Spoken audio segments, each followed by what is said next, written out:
Y es que el diálogo parece complicarse cada vez más en Venezuela. Diferentes posturas han tomado los dirigentes políticos en el país. Entre tanto, la crisis económica, política y social no se detiene.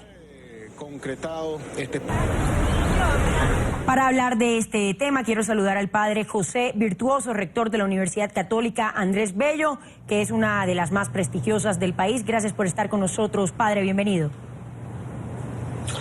Muy buenas, ¿qué tal? ¿Cómo están ustedes? Muchas gracias por esta oportunidad. Padre, a usted gracias por acompañarnos, por estar con nosotros.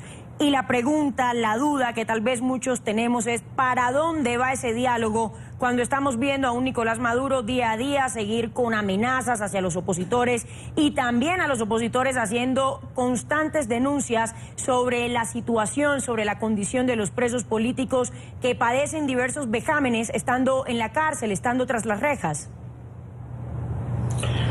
Bueno, ciertamente que el lenguaje utilizado de manera muy especial por el gobierno no pareciera crear las condiciones para el diálogo.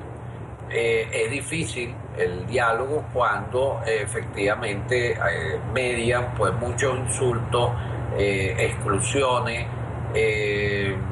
situaciones pues en las que no se invita a la confianza y no se invita a crear por lo menos los términos fundamentales para el entendimiento.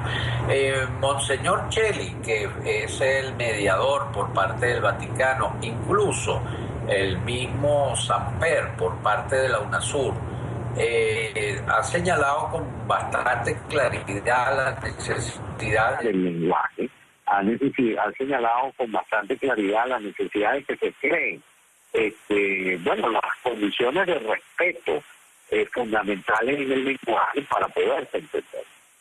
Ahora, padre, no es la primera vez que se habla de diálogo en Venezuela, en su país.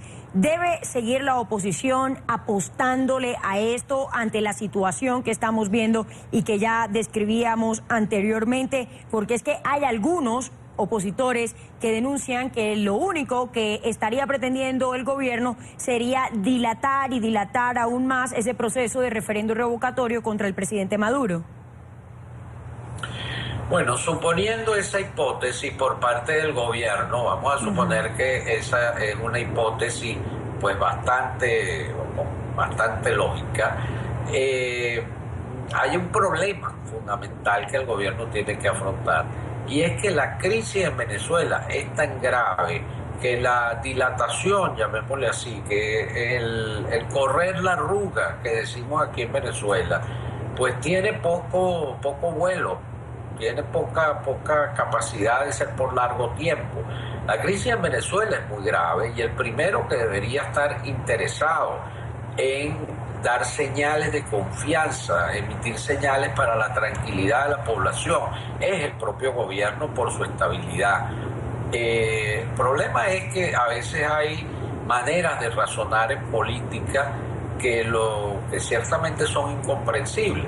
Yo sí creo que el gobierno encontró en el diálogo una tabla de salvación fundamental frente a todo el descontento que creó la suspensión del referéndum. Ahora, si el gobierno piensa que ya logró su objetivo al enfriar, digamos, el descontento, pues está muy equivocado, porque el descontento sigue y sigue porque hay una crisis pues muy fuerte en la calle y seguirá siendo muy fuerte, pues los problemas económicos y sociales siguen siendo terribles. Tenemos una inflación prevista pues para estos meses antes de fin de año y para los primeros meses del 2017 pues realmente increíble. Seremos el país pues con mayor inflación de América Latina, ciertamente con toda seguridad, niveles de empobrecimiento pues crecientes, etcétera, etcétera.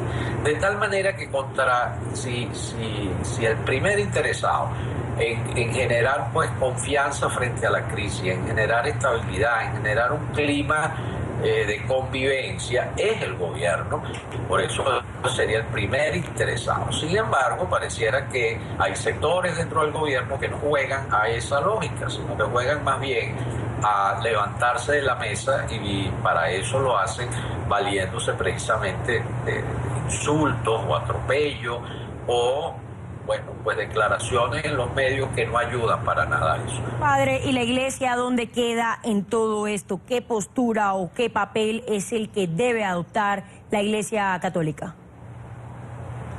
La Iglesia Católica ha sido muy clara al respecto. La jerarquía venezolana, las órdenes religiosas, hemos sido, pues la verdad que bastante claros. Creo que el sentimiento dentro de la Iglesia venezolana es la de acompañar al pueblo en este sufrimiento, y en ese sentido pues se ha asumido una postura pues bastante crítica contra el gobierno, y hay que decirlo, también bastante crítica en algunas situaciones con la misma dirigencia de la oposición. Que sí es verdad que no son los responsables directos, a veces han fallado en la manera de conducir y de expresar ese descontento de la población.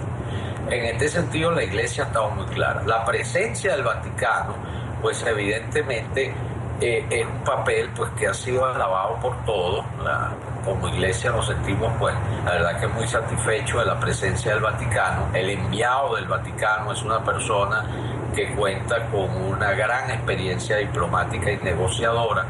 Las declaraciones de Monseñor Cheli como representante del Vaticano el pasado domingo, que salieron en el Diario de la Nación en Argentina, fueron sumamente claras al respecto. Es decir, es un acompañante de este diálogo, como él mismo se define, que está muy claro en la situación social, en la situación económica, y que está exigiendo que a la brevedad, más que está exigiendo, está señalando con claridad que a la brevedad tiene que haber indicios de confianza, tienen que haber señales de que se están llegando a algunos acuerdos. En ese sentido, pues es una mediación, yo creo que privilegiada. Venezuela en este sentido cuenta pues con un apoyo privilegiado en este proceso. ¿Y debe entrar ese petitorio por parte de los opositores, de ese listado que ellos mencionan para poder sentarse en una mesa, y tiene que ver con la liberación de los detenidos políticos, de la apertura de un canal humanitario en el país y también de ese cronograma electoral para el revocatorio? Bueno, efectivamente, la agenda principal, los puntos de la agenda de ese diálogo están claros, y yo creo que la Iglesia también está clara, y especialmente el enviado del Vaticano, pues está claro en que esos son los puntos álgidos, los que se han señalado: el tema electoral, el tema de la liberación de los presos políticos y derechos humanos, de la oposición y de todo el que actúa manifestando su descontento frente al gobierno, el tema económico, el tema de la ayuda humanitaria, etc. Ahora, evidentemente todos esos puntos no se van a resolver el 10 o el 11. Lo que sí es importante el 11 es que haya al menos algunos acuerdos que indiquen ese camino, que indiquen que el camino se está destrancando, que el camino de alguna manera se está abriendo. Un aspecto fundamental es devolverle al Parlamento su capacidad original, tal como fue votada por los ciudadanos. El Parlamento que se elige el 5 de enero, el Parlamento que se inicia el 5 de enero de este año 2016, cuyos diputados fueron elegidos en las elecciones de diciembre del 2015, es un Parlamento con mayoría absoluta. Pues a través de una jugarreta se sacan 3 diputados de un estado del país, del estado de Amazonas, y ya esa minoría, ya ese Parlamento deja de tener mayoría absoluta, con lo cual se le quita una serie de potestades.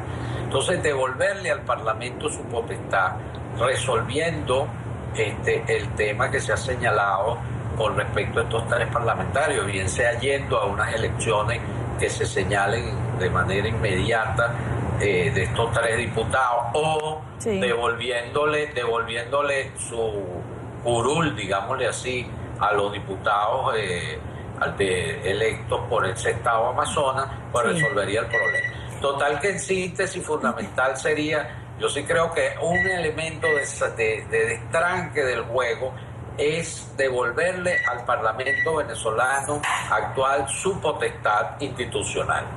Gracias, sacerdote, por habernos acompañado hoy. José Virtuoso, rector de la Universidad Católica Andrés Bello de Venezuela. Una muy buena tarde, señor, muy amable. Bueno, muchas gracias a ustedes, gracias.